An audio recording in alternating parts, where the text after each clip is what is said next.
Voilà, putain, j'ai été sur un rechange de batterie.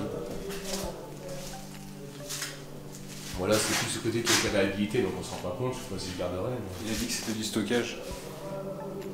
C'est tout ce qu'il a démonté, tout ça. Il a raison, c'est que l'humidité va finir par tout le bouffer. T'as vu, ça sent grave l'humidité là. Il pourra plus être dedans. Ça sent de ouf l'humidité. Pour ça, j'aimerais qu'il nous montre où est-ce qu'il habite lui. Il peut pas dormir, ça se veut dire. Je crois qu'il est là où les petites maisons.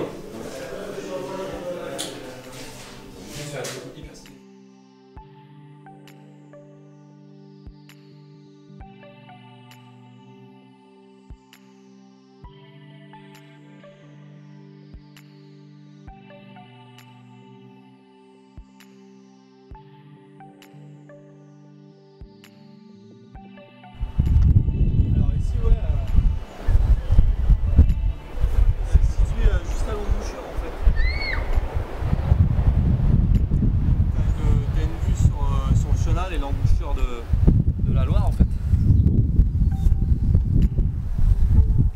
C'est un truc de fou. Donc là, on était tout simplement dans la tour de guet. Et on descend au sous-sol, qui est d'autre que le bunker enterré. Là, il fait tout de suite beaucoup plus frais, effectivement.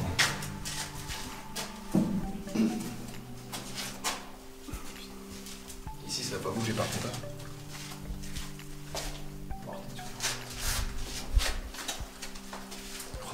Donc c'est ce qu'il disait en fait, à mon avis tu devais avoir des pièces de confinement et en cas d'attaque chimique en fait ça te... Compartimental. Ouais. Ça permet de garder la pièce C'est ce qu'il neutre en fait. expliquait en cas d'attaque au gaz, les clapets pouvaient s'ouvrir ou se fermer pour isoler de ce qui pouvait être attaqué. Ouais, j'avais tout prévu, tout. D'ailleurs, tu ressens pas le manque d'air, hein, s'ouvrir partout. Non, au contraire, c'est même aéré là-bas. Ouais, je vois de... Bon, ici c'est un peu bleu.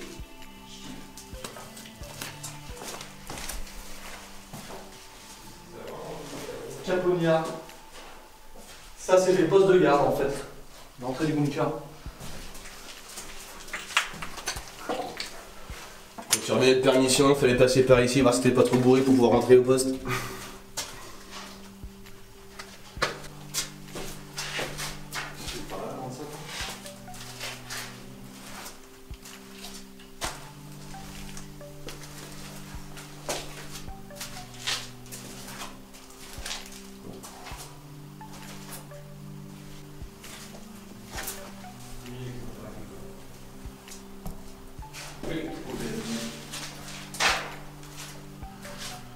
L'essentiel du câblage d'époque.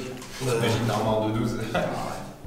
L'armoire de 12. Ouais, ce que tu viens de dire, c'est pas bête du tout, donc comme tu viens de le dire, c'est pour ça que c'est très intéressant comme lieu, parce que effectivement, ce que vous voyez à l'écran là, c'est vraiment les câbles d'époque. Ouais. Voilà, pendant la Seconde Guerre mondiale, quand ils ont créé tout ce bâtiment, tout ce complexe, et ben tout ça c'était alimenté par ces câbles-là, dans toutes les pièces. En fait cette pièce là c'était là où il y avait C'était le groupe électrogène. DGBT. Ouais, c'est ça. Mais en fin de compte c'était surtout pour que le blocos puisse rester autonome. En fait.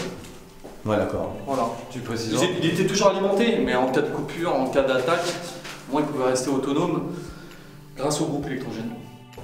Comme vous pouvez le voir, depuis tout à l'heure, ça, naturellement, vous doutez bien que ce n'est pas d'époque, mais la personne, parce qu'il y a une personne qui nous a autorisé à venir visiter, qui a fait notre guide, qui vit ici depuis maintenant 25 ans, qui s'acharne pour maintenir ce lieu plein d'histoires en vie, pas qu'il soit squatté, délabré, etc. Et même pour le remettre en état tant bien que mal, il est fan et connaît énormément de choses sur l'histoire de ces lieux et s'est permis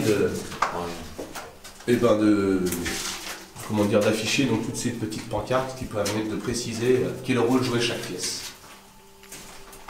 Oh. C'est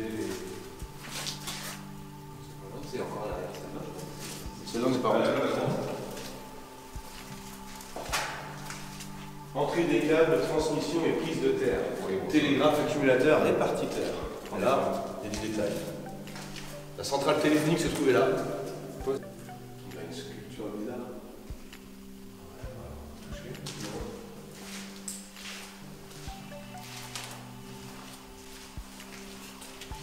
PSF. En tout cas, les Allemands, ils sont meilleurs que les maçons du cœur. Ça va durer 7 heures.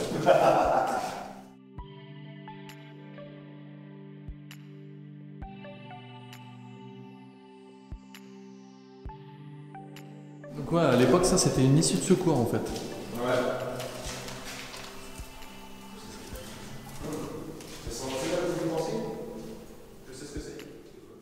À peu près, tu avais un mur en verre avec entrée là, des gradins, et là les mecs s'asseyaient là et ils voyaient en contre, si on inversé.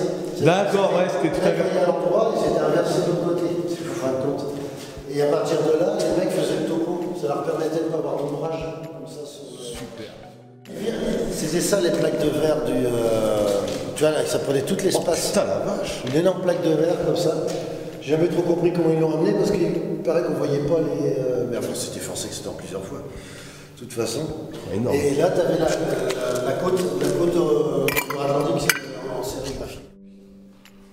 Comme ça. Après, les mecs, ils donnaient au feutre. Ils allaient de l'autre côté, alors ils marquaient des trucs. Puis les autres. À l'opposé, vous voyez du coup, ouais. Telle arrivée, à tel jour, comment que ça refera le. Wow. C'est du câblage électrique là? Ouais. Câblage de 12. Ouais, c'est le raccord quoi. Ouais, après, vu que c'était l'état-major des communications, à mon avis, tu devais avoir pas mal de pièces avec les transfos. Parce que tu as du passage de câble, mais tu dois avoir des rétentions. Tu sais, c'est rempli de produits, hein, les transfos et les gros Ouais, transports. je vais appeler les familles. Non, tu peux pas en voir.